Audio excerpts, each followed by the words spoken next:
एक गांव में छिल्लाराम नाम का एक बड़ा धूर्त ठग रहता था। नजदीक ही के एक दूसरे गांव में एक और ठग रहता था जिसका नाम था कपटीराम। दोनों लोगों को ठगने में एक दूसरे से बढ़कर थे। संयोगवश ये दोनों एक दिन किसी जगह मिले। इससे पहले इन दोनों में कोई जान पहचान न थी, लेकिन एक ही थैली के चट्टे बट्टे थे ना, इसलिए मिलते ही दोनों एक दूसरे को बड़े प्रेम से मामा कहने लगे। लेकिन असल बात तो यह थी कि दोनों अपने मन में एक दूसरे को धोखा देने की सोच रहे थे। छिल्लाराम ने कपटीराम को न्योता देते हुए कहा, आज रात हमारे यहाँ तुम्हारी दावत है, जरूर आना। छिल्लाराम ने उस रात को अपने घर अच्छे अच्छे पकवान बनवाए और कहीं से चुरा कर लाई हुई एक सोने की थाली में मेहमान के लिए खाना परोसवाया। खाना खाते खाते कपटीराम ने जो थाली की ओर देखा तो उसकी आंखें चौंधी आ गईं। उसने तुरंत मन में ठान लिया कि किसी न किसी तरह इस थाली को उड़ाना ही चाहिए। इधर छिल्लाराम क्या कुछ कम था, वह मेहमान को जबरदस्ती हंस हंस कर खिला रहा था ताकि उसे खाना खाते ही गहरी नींद आ जाए और वह आसानी से उसकी जेब मार ले। कपटीराम खाना खाने के बाद नींद का बहाना करके लेट गया। छिल्लाराम ने सोचा, बस यही मौका है। उठकर कपटीराम की कमर में हाथ डालकर टटोला, पर रुपये की थैली का कहीं पता न चला। बेचारा हार गया और जाकर सो गया। सोते ही कपटीराम उठा और उसके संदूक का ताला तोड़कर सोने की थाली निकाल ली। फिर उसे अपने तकिए के नीचे रखकर आराम से सो गया। थोड़ी देर में छिल्लाराम की आंख अचानक खुल गई तो उसकी नजर सबसे पहले संदूक पर पड़ी। टूटा ताला देखते ही वह सब कुछ ताड़ गया। वह दबे पांव उठा और कपटीराम के बिस्तर के नीचे टटोल कर देखने लगा। आखिर उसे तकिए के नीचे अपनी सोने की थाली मिल गई। उसने धीरे धीरे बड़ी सफाई से थाली निकाल ली। फिर उसे एक छीके पर रखकर उसमें पानी भर दिया और अपनी चारपाई उस छीके के नीचे डालकर सो गया। छिल्लाराम ने सोचा, अगर कोई थाली पर हाथ लगाएगा तो पानी मुझ पर छिटकेगा और मैं जाग जाऊंगा। कपटीराम आंख बचाकर यह सब देख रहा था, क्योंकि वास्तव में वह सोया नहीं था। उसने छिल्लाराम को सो जाने दिया। फिर उठकर चूल्हे से थोड़ी राख उठा लाया और धीरे धीरे पानी में डालने लगा। बस थोड़ी ही देर में राख ने सारा पानी सोख लिया। अब बिना किसी दिक्कत के उसने थाली नीचे उतार ली और नजदीक के एक तालाब में छिपा दी। फिर आकर चुपचाप ऐसे सो गया जैसे कुछ जानता ही ना हो। इतने में छिल्लाराम जागा और आंख खोलते ही छीके की ओर देखा तो थाली गायब थी। लेकिन वह भी कोई उल्लू का पट्टा तो था नहीं। वह तुरंत कपटीराम की चारपाई के पास गया और उसकी ओर गौर से देखने लगा। उसे कपटीराम के तलवों में कीचड़ लगा हुआ दिखाई दिया। वह तुरंत भांप गया कि हो ना हो, जरूर यह मेरी थाली तालाब में छिपा आया है। वह धीरे धीरे उसकी चारपाई के पास घुटनों के बल बैठ गया और पैर चाटने लगा ताकि यह पता चले कि वह पानी में कितनी गहराई तक गया है, क्योंकि वह जानता था कि पैर जिस गहराई तक पानी में डूबे होंगे वहां तक फीके होंगे। और उसके बाद नमकीन कपटीराम के पैर घुटनों तक फीके लगे। इससे छिल्लाराम ने जान लिया कि वह घुटनों तक पानी में गया था। वह तुरंत दौड़ता हुआ तालाब की ओर गया और घुटनों तक की गहराई में इधर उधर खोजने लगा। जल्दी ही उसकी मेहनत रंग लाई और वह थाली लेकर खुशी खुशी घर लौटा। इसी बीच कपटीराम की आंख खुली तो उसने देखा कि छिल्लाराम का बिस्तर खाली है। वह समझ गया कि वह थाली की खोज में गया होगा। उसने सोचा, यह तो बड़ा गुरु घंटाल मालूम होता है, भला तो इसी में है कि दुश्मनी छोड़कर मैं इसे अपना साझीदार बना लूं। छिल्लाराम दरवाजे पर आया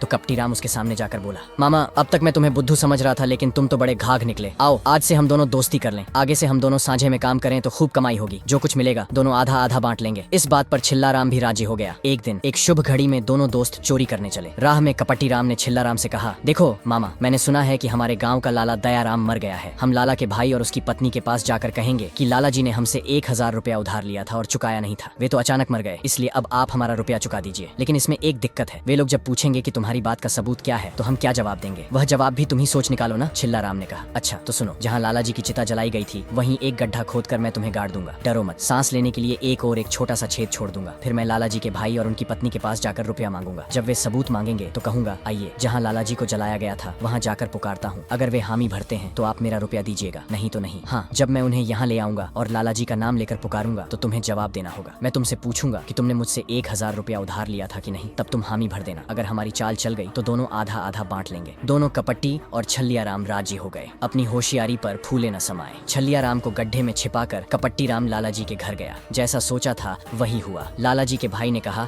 कि बिना किसी सबूत के हम रुपया नहीं चुका सकते। तब कपट्टीराम उन्हें मरघट में ले आया और लाला जी का नाम लेकर पुकारने लगा। क्यों लाला जी, आपने मुझसे 1000 रुपया उधार लिया था कि नहीं? कपट्टीराम ने पूछा। हाँ हाँ, लिया था। क्यों नहीं लिया था? छल्लियाराम ने गड्ढे के अंदर से जवाब दिया। बेचारे लाला जी के भाई ने समझा कि सचमुच लाला जी ही जवाब दे रहे हैं। उसने कपट्टीराम को घर ले जाकर 1000 रुपए गिन कर दे दिए। कपट्टीराम वापस लौटकर उस जगह आया जहाँ जमीन के अंदर छल्लियाराम उसकी राह देख रहा था। उसने एक बड़ा पत्थर उठाकर गड्ढे के मुंह पर रख दिया ताकि छल्लियाराम आसानी से बाहर न निकल सके। फिर रुपये की थैली उठाकर 9-2-11 हो गया। भीतर से बेचारा छल्लियाराम मामा मामा पुकारता रहा, लेकिन वहाँ कौन था? उसका मामा तब तक आधा मील दूर चला गया था। छल्लियाराम समझ गया कि उसे धोखा दिया गया है। बड़ी मुश्किल से उसने एक और छेद किया और अधमरा सा गड्ढे के बाहर निकला। उसने तय कर लिया कि किसी न किसी तरह इसका बदला जरूर लेना चाहिए। गांव के बाहर जाने के लिए उस मरघट से होकर एक ही रास्ता था। छल्लियाराम अपने कपट्टी मामा को खोजता उसी रास्ते पर चला। 1000 रुपए की थैली को बहुत दूर तक अकेले ढोले जाना आसान काम नहीं था। इसलिए कपटीराम ने एक बैल भाड़े पर लिया और रुपयों की थैली उस पर लाद कर खुशी खुशी चल पड़ा।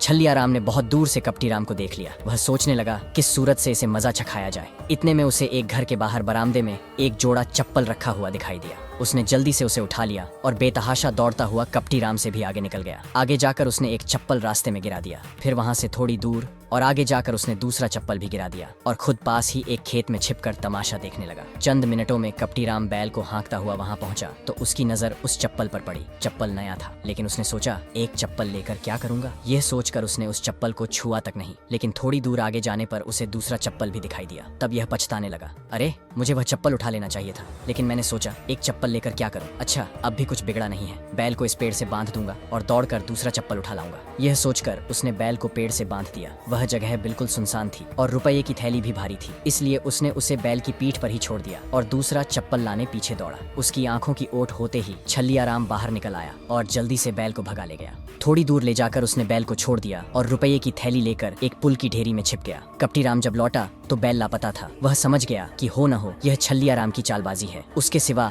और कोई यह काम नहीं कर सकता। वह इधर उधर ढूंढते हुए उसी राह से चलता गया। रास्ते में जब उसे पुल की ढेरी दिखाई दी तो उसने सोचा आसपास में तो इस पुल की ढेरी के सिवा छिपने लायक कोई जगह नहीं है, अगर वह छुपा होगा तो यहीं छिपा होगा। ये सोचकर वह उस पुल की ढेरी को उलटने पलटने लगा। जब छलियाराम ने देखा कि उसका भांडा फूटने वाला है और वह किसी तरह भाग नहीं सकता तो वह खुद बाहर निकल आया। उसे देखकर कपटी राम ने कहा, देखो हम आपस में बेकार क्यों परेशान हो, आओ यह रुपया आधा आधा बांट लें। इस पर छलियाराम भी राजी हो गया। दोनों ने वह रुपया आपस में बांट लिया और खुशी खुशी घर चले गए। तो दोस्तों, छलियाराम और कपटी राम की इस ठगबाजी भरी कहानी ने हमें यह सिखाया कि चालबाजी से भले ही कुछ समय के लिए जीत हासिल हो जाए, लेकिन अंत में हर चाल का एक तोड़ होता है। अगर आपको ये कहानी पसंद आई हो और आप ऐसी ही मजेदार कहानियां और सुनना चाहते हैं तो हमारे चैनल को लाइक करें, सब्सक्राइब करें और बेल आइकन दबाएं ताकि हमारी हर नई कहानी आप तक सबसे पहले पहुंचे। मिलते हैं अगली मजेदार कहानी के साथ।